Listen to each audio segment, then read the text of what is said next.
Friends, आज मी तुम्हाला tiffin recipe दाखवणार आहे.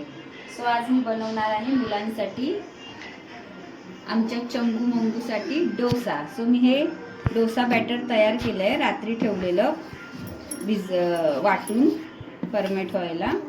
ते आता डोसाचं पीठ आलेलं आहे चांगलं. सो मी आता त्याच्यात थोडंसं पाणी मिक्स केलं आहे, आणि डोसा बॅटर मीठ घालून मी आता डोसे बनवते. सो आता माझ्या चंगू मंगूची फरमाईश आहे की आज आम्हाला टिफिनमध्ये डोसा हवा आहे. डोसा बनवते. 2 चमचे बॅटर घेऊन पातळ पसरवून घ्यायचं.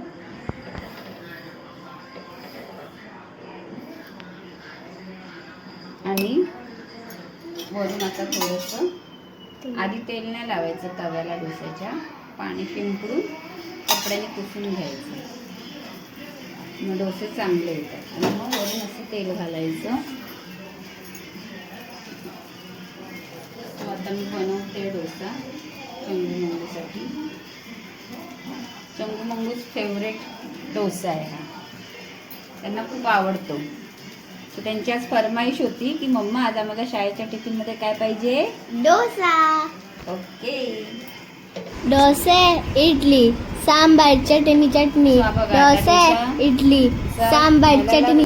खरपूस हा बघा कलर येतो हळूहळू की डोसा काढायचा. हा बघा असं छान सुटतो डोसा चारी बाजूने.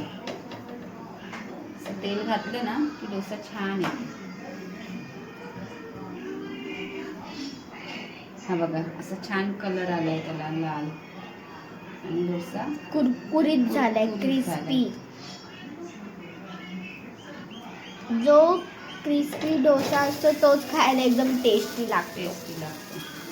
तर डोसा आपला आता तयार आहे.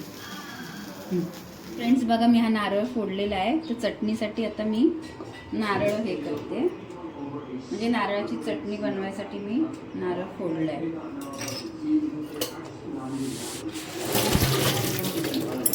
बस, चटणी आमची आता तयार झाली आहे.